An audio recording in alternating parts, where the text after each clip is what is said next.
बिस्मिल्लाहिर्रहमानिर्रहीम।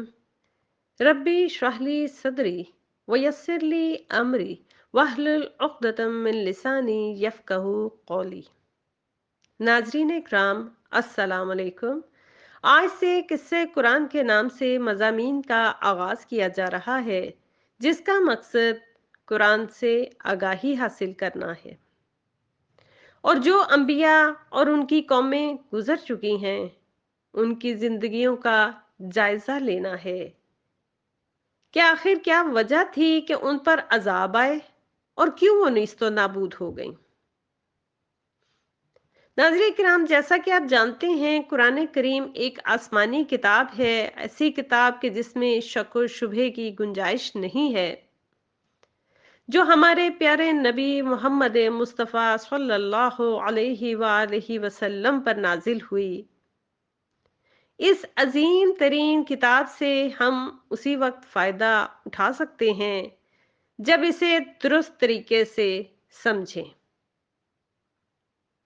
और इसको दुरुस्त तरीके से समझने और शनाख्त करने का तरीका ये है कि इसके मौज़ूआत को जुदा जुदा करके तहकीक करें, तभी इससे भरपूर फायदा उठा सकते हैं। सूरह यूनुस आयत नंबर 57 में कुरान का तारुफ करवाया जा रहा है किन अल्फाज में कि ये इंसान के लिए नसीहत है, दिलों की शफा और मोमिनीन के लिए हिदायत और रहमत है। अब सवाल ये पैदा होता है कि कुरान में गुजरी हुई बातों को क्यों दोहराया जा रहा है? क्यों हमें बताया जा रहा है कि कौन से नबी आए और उनकी उम्मतों के साथ क्या हुआ, उनके जवाल के असबाब क्या थे?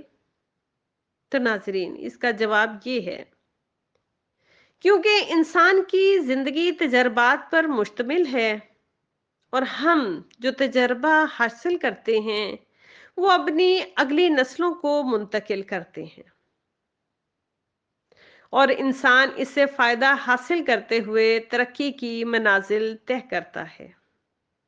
यही तजर्बात आगे बढ़ने में भी मददगार साबित होते हैं और इसी तरह नुकसानदेह चीजों से इंसान बचता है।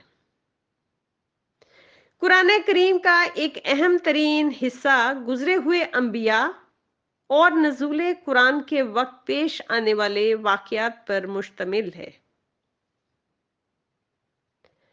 जो हकाइक पर मबनी दास्तानें हैं और तारीख हमें गुजरे हुए लोगों के तजर्बात तोहफे के तौर पर पेश करती है।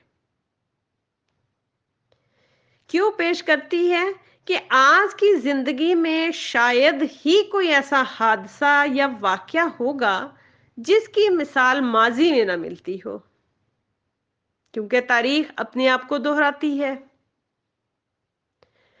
मेरी सारी गुफ्तगू कससुल अंबिया और कससुल कुरान और कुछ रिवायात पर मबनी होगी। तो नाजरीन, सबसे पहले हम मालूम करेंगे कुरान पाक में कितने अंबिया का जिक्र और उनको भेजने का मकसद क्या था। कुरान में बेशतर दास्तानें पैगंबरों के बारे में हैं। पैगंबरों के बारे में मुख्तलिफ रिवायात भी नकल हुई हैं और मारूफ रिवायत ये है कि अल्लाह ने 1,24,000 पैगंबर भेजे। उनमें से पहले हजरत आदम अलैहिस्सलाम और आखिरी पैगंबर हजरत मोहम्मद मुस्तफ़ा सल्लल्लाहु अलैहि वसल्लम है।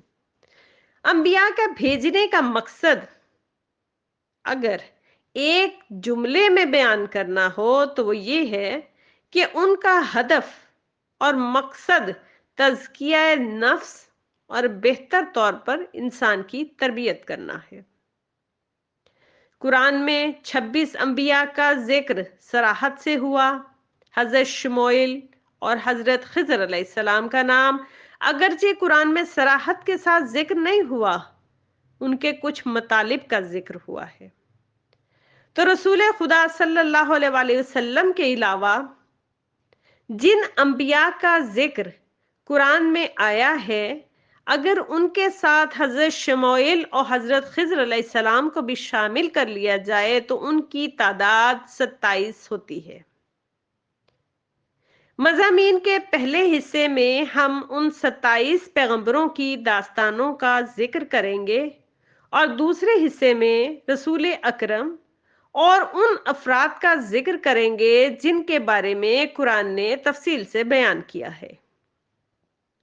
امید ہے ان صالح بندوں اور تاریخ ساز شخصیات ہمارے لیے نمونہ عمل بنے گی۔ خدا ہمیں انبیاء کی سیرت اور رسول خدا کی سیرت و سنت پر عمل کرنے کی توفیق عطا فرمائے۔ آمین ثم آمین، وآخر دعوانا ان الحمد للہ رب العالمین۔